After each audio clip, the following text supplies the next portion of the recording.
knows, Juan, they tricked the electorate once again. They rigged the elections, not as massively as they used to do in the past, but sufficiently to deny López Obrador the presidency. The Obrador campaign, election campaign in Mexico, mobilized more people than any other campaign had done. Literally, 1 million people in the Zócalo, in the heart of Mexico City. And then they say he didn't, and this was the case in most parts of the country. Everyone thought he was going to win, but suddenly, at the last moment, they rigged the elections, and all the people who accused Chavez in Venezuela of all sorts of crimes and sent hundreds of observers to watch every move were not present when the pro-Western government in Mexico was rigging the elections against López Obrador.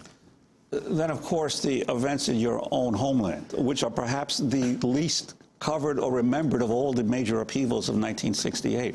You know, people sometimes get surprised when they ask me, well, we know about 68, but we lost everywhere. We fought and we lost. And I say, hang on a minute. There's one country where they fought for 3 months, the students in Pakistan, against a military dictatorship.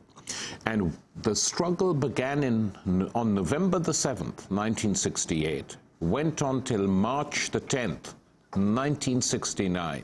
And if you look at the chronology of that struggle, Juan, it gets bigger and bigger and bigger. Workers join, white-collar workers join, lawyers join, women join, judges come out on the streets, prostitutes get organized and come out. It became a massive social struggle, and every day the number of people getting killed gets bigger and bigger and bigger. We still don't have accurate figures of how many people the police and army shot dead in Pakistan, but finally, when railway workers began to disrupt the railways, taking out the railway lines from the track. And the demand was very simple: end of dictatorship and democratic free elections in the country. These were the two central demands. But the military dictator of the time, General or Field Marshal Ayub Khan, backed by Washington and London, was standing firm till he realized he couldn't carry on. And in March, he was toppled. And I remember... Why was he so backed by Washington and London? Well, because Washington and Pakistan have always preferred to rule via the military than through civilian politicians. They don't trust the civilian politicians too much. So all the three key dictators Pakistan have been backed by Washington. And in fact, Ayub was put into power by Washington in October 58. So after 10 years, the students, he was removed. It was an insurrection, and he had to go, and I was in the country at the time, and the mood was just exhilarating, euphoria, you know, people celebrating on the streets, hugging each other, distributing sweets, and religion played no part in the struggle at all. It was a totally secular struggle, and the three big demands of the movement, social demands of the movement, were food, clothes, and shelter for all.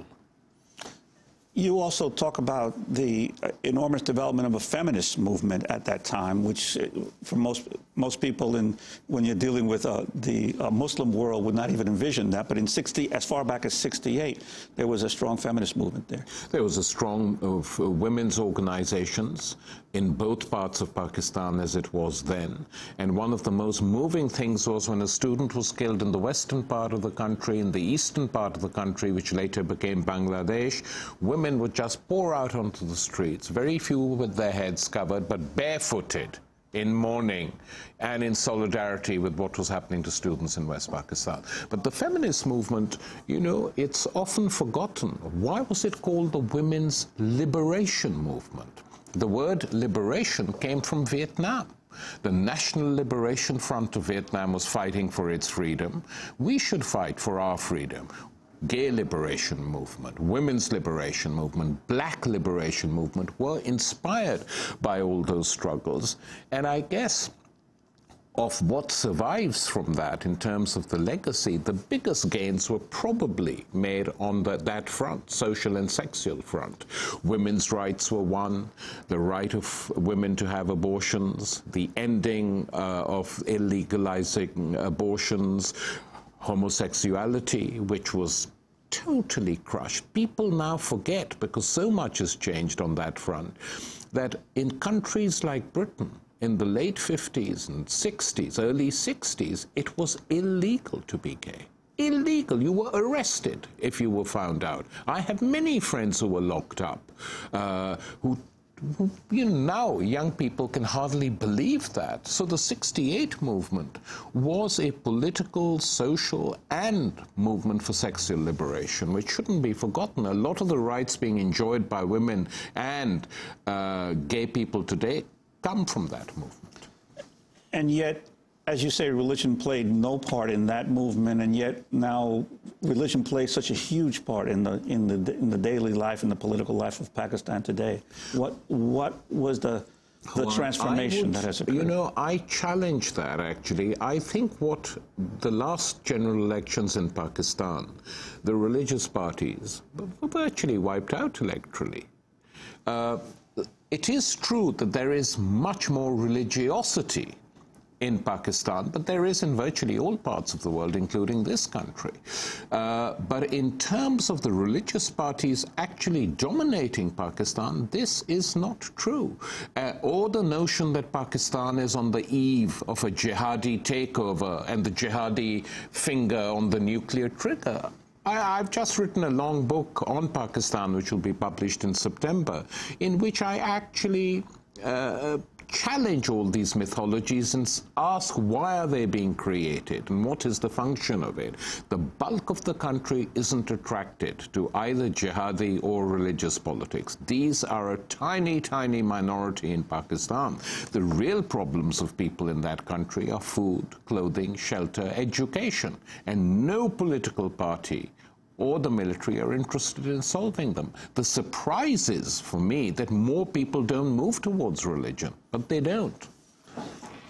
So where has the rage gone, as you've asked in your article, and why there is so little of that kind of rage that erupted in a short period in the late 60s and early 70s? Well, I think it was a different period. That was an epoch of wars, of revolutions. Don't forget, a lot of revolutions had taken place. I mean, the Cuban Revolution had happened in 1959. So the mood was very different. Whereas what we are witnessing now is essentially the attempts to revive a movement after massive defeats. So the demonstrations against the war in Iraq in 2003 were gigantic, much larger than anything that happened in the 60s, both in the United States and in Europe. Gigantic. But it was a spasm. It happened and then it disappeared. And it was as if millions of ordinary citizens were coming out to tell their politicians, you're lying, we know you're lying, don't force us into this war. But once the war happened and Iraq was occupied, through demoralization,